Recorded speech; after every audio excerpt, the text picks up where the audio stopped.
Tumeur de la cavité buccale, cancer de la cavité buccale. Définition. La fréquence des cancers de la bouche, particulièrement le cancer de la langue, a fortement augmenté durant les 2 dernières décennies. Les tumeurs malignes peuvent se développer dans toutes les parties de la cavité buccale, les tumeurs du plancher buccal et de la portion mobile de la langue étant néanmoins les régions les plus souvent touchées.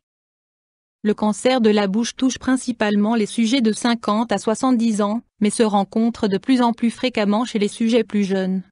Les facteurs favorisant les plus fréquents sont une consommation élevée d'alcool et de tabac, ainsi qu'une mauvaise hygiène bucco-dentaire. Souvent visibles, les premiers signes d'appel du cancer buccal sont négligés par le patient, ce qui entraîne une découverte tardive du cancer dans de nombreux cas.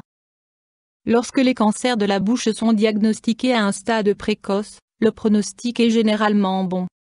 Les chances de survie dépendent en première ligne du volume tumoral et de l'extension éventuelle de la tumeur aux ganglions lymphatiques et à d'autres organes. Cause. Dans les pays industrialisés, le tabac et l'alcool sont les principaux facteurs de risque.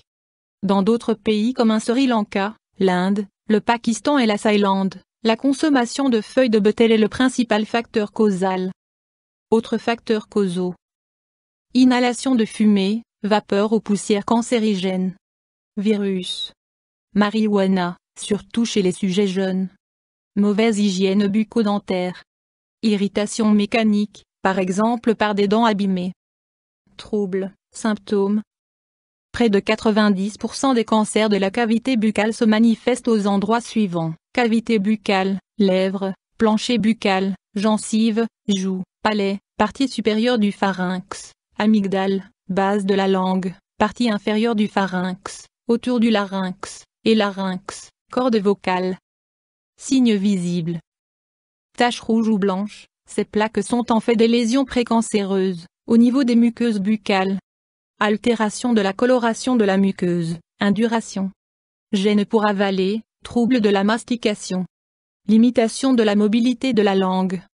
Brûlure de la langue, brûlure au niveau de la bouche. Saignement. Tumeur parfois visible à l'inspection de la bouche. En cas de cancer laryngé, le signe majeur est une modification de la voix avec enrouement chronique. Gonflement des ganglions du cou. En cas de métastase à distance, d'autres ganglions lymphatiques peuvent être augmentés de volume. Douleur, rare. Examen, diagnostic. Anamnèse détaillée avec prise en compte des plaintes et symptômes du patient. Palpation des différentes régions de la cavité buccale. Endoscopie de la bouche, du pharynx, du larynx et des voies respiratoires supérieures, avec éventuellement endoscopie des bronches. IRM ou imagerie par résonance magnétique permet de rechercher des métastases tumorales au niveau du cou. Biopsie avec prélèvement tissulaire pour examen microscopique. Options thérapeutiques. Le traitement dépend de la position, du volume, de l'extension de la tumeur, mais aussi de l'âge du patient et de son état de santé en général. Objectif primaire du traitement. Guérison de la maladie. Conservation des fonctions de mastication, de déglutition et de l'élocution. Conservation de la forme du visage.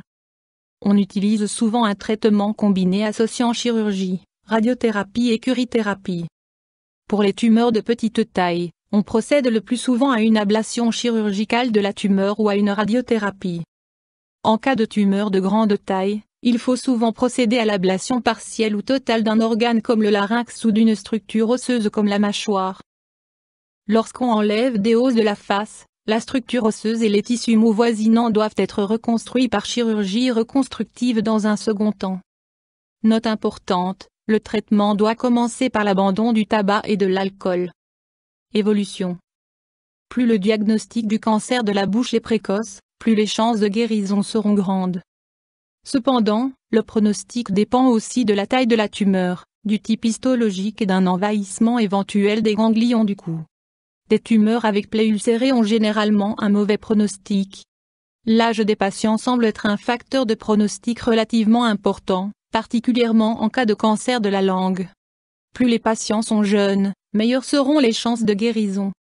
Après traitement de la tumeur primitive, près de 30% des patients atteints de tumeurs de la cavité buccale développent des récidives locales, régionales ou à distance.